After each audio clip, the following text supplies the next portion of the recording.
പുതിയൊരു വീഡിയോയിലേക്ക് എല്ലാ കൂട്ടുകാർക്കും സ്വാഗതം. ചക്കയൊക്കെ വരട്ടി വെച്ചാൽ നമുക്ക് എപ്പോൾ വേണമെങ്കിലും ഇതുപോലെ ചക്കയപ്പോ ചക്കക്കേക്കോ എന്ത് വേണമെങ്കിലും ഉണ്ടാക്കാമേ. വീഡിയോ സ്കിപ്പ് ചെയ്യാതെ ഫുള്ള് കാണണേ. ഇഷ്ടപ്പെട്ട ചാനലൊന്ന് ലൈക്ക് ചെയ്യുകയും ഷെയർ ചെയ്യുകയും കമൻറ്റ് ചെയ്യും സബ്സ്ക്രൈബ് ചെയ്ത് സപ്പോർട്ട് കൂടെ ചെയ്യണം. അപ്പോൾ താമസിക്കുന്നില്ല, നമുക്ക് നേരെ വീഡിയോയിലേക്ക് തന്നെ പോവാം.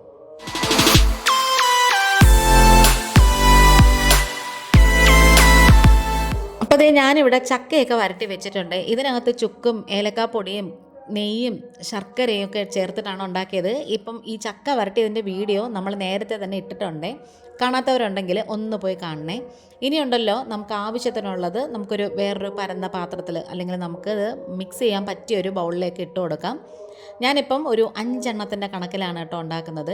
നമ്മളിങ്ങനെ ചക്ക വരട്ടി വെച്ചാലുണ്ടല്ലോ നമുക്ക് കൂടെ എടുത്ത് ചക്ക പായസമോ അതില്ലെങ്കിൽ ചക്ക ബോണ്ടയോ ചക്ക ഉണ്ണിയപ്പോ എന്തുവേണമെങ്കിലും ഉണ്ടാക്കാമേ.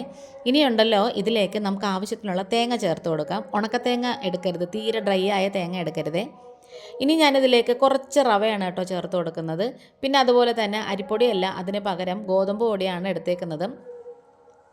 ഗോതമ്പ് പൊടിയാകുമ്പോൾ കുറച്ച് ഹെൽത്തിയും കൂടി ആണല്ലോ, പക്ഷേ ടേസ്റ്റ് വ്യത്യാസമൊന്നുമില്ല, നല്ല സോഫ്റ്റാണ്, നല്ല ടേസ്റ്റാണ്. ഇനി നമ്മളിതിലേക്ക് എക്സ്ട്രാ കുറച്ച് ശർക്കരയും കാര്യങ്ങളും ഒന്നും ചേർക്കേണ്ട ആവശ്യമില്ല. നമുക്കിത് നന്നായിട്ട് കൈ കൊണ്ടൊന്ന് കുഴച്ചതിന് ശേഷം നന്നായിട്ട് മിക്സ് ചെയ്ത് കുഴച്ചതിന് ശേഷം പിന്നെ കുറച്ച് വെള്ളം ഒഴിച്ച് ആ ഒരു പരുവത്തിനാക്കി എടുത്താൽ മതി. വെള്ളം ഒഴിക്കുമ്പോഴത്തേക്ക് നമ്മൾ ചൂടുവെള്ളമൊന്നും എടുക്കേണ്ട, സാധാരണ പച്ചവെള്ളം എടുത്താൽ മതി. നമ്മൾ ഈ ചക്കയപ്പത്തിനുള്ള മാവ് കുഴയ്ക്കുമ്പോൾ ഭയങ്കര കട്ടിയായിട്ടിരുന്ന് കഴിഞ്ഞാൽ ആ ചക്ക ആ ഒരു അപ്പം ചക്ക ഇലയുടെ വെന്ത് വരുമ്പോഴത്തേക്കും ഭയങ്കര കട്ടിയായി പോകും. അതുകൊണ്ടാണ് ചെറുതായിട്ടൊന്ന് ലൂസായിട്ടുള്ള ഒരു പരുവത്തിൽ ഇരിക്കുകയാണെന്നുണ്ടെങ്കിൽ അത് നല്ല സോഫ്റ്റ് ആയിരിക്കുകയും ചെയ്യും. ദാണ്ട ഈ ഒരു പരുവമാണ് വേണ്ടത്. ഞാനിവിടെ വാഴയിലേക്ക് വാട്ടി വെച്ചിട്ടുണ്ടായിരുന്നേ. ഇനി നമുക്കതിൽ നെയ്യും നല്ലെണ്ണ ഒന്നും പുരട്ടേണ്ട ആവശ്യമില്ല. കാരണം നമ്മൾ ഈ ചക്ക കൊണ്ടുള്ള വരട്ടിയത് ഉണ്ടാക്കിയപ്പം നല്ലോണം നെയ്യ് ചേർത്തിട്ടുണ്ടായിരുന്നേ. ഇനി നമുക്ക് ഇതേപോലെ കുറച്ചെടുത്ത് വാഴയില വെച്ച് കൊടുത്തിട്ട് പതിയെ ഒന്ന് ഷേപ്പാക്കി എടുത്താൽ മതി. ഞാൻ ഈ വോയിസ് ഇടുന്ന സമയത്ത് നമ്മുടെ അടുത്തുള്ള അമ്പലത്തിൽ പിന്നെ ഈ പാരായണം നടക്കുവാണ് കേട്ടോ. അപ്പം അതിൻ്റെ ശബ്ദം കൂടെ കേൾക്കുന്നുണ്ട്. നല്ല ഉച്ചത്തിലാണ് വെച്ചേക്കുന്നത്, അതുകൊണ്ടാണ്. ഇനി ഇതേ നമ്മളിതുപോലെ ഒന്ന് മടക്കിയെടുത്താൽ മതി. എന്നിട്ട് നമുക്കിത് മൊത്തം മാറ്റി വെച്ചേക്കാം. ലാസ്റ്റ് എനിക്കൊരു കുഞ്ഞ് ബോൾ ബാക്കി വന്ന് ഒരു കുഞ്ഞെണ്ണം. അപ്പോഴത്തേക്കും ഞാൻ വിചാരിച്ച അത് ഇതേപോലെ കുമ്പിളപ്പത്തിൻ്റെ ഷേപ്പിലാക്കി എടുക്കാമെന്ന് വിചാരിച്ചാൽ അത് വേറൊരു ഷേപ്പല്ലേ, പക്ഷേ അങ്ങനെ ഉണ്ടാക്കിയാൽ കാണാൻ കുറച്ച് ഭംഗിയും കൂടെ ഉണ്ട് കേട്ടോ. നേരത്തെ തന്നെ സ്റ്റീമറൊക്കെ അത് റെഡിയാക്കി വെച്ചിട്ടുണ്ട്. വെള്ളമൊക്കെ വെച്ച് നന്നായിട്ട് തിളച്ച് വന്നപ്പോഴത്തേക്കും നമ്മളിത് ഓരോന്നായിട്ട് ഇതിലേക്ക് അങ്ങ് വെച്ച് കൊടുക്കാമേ.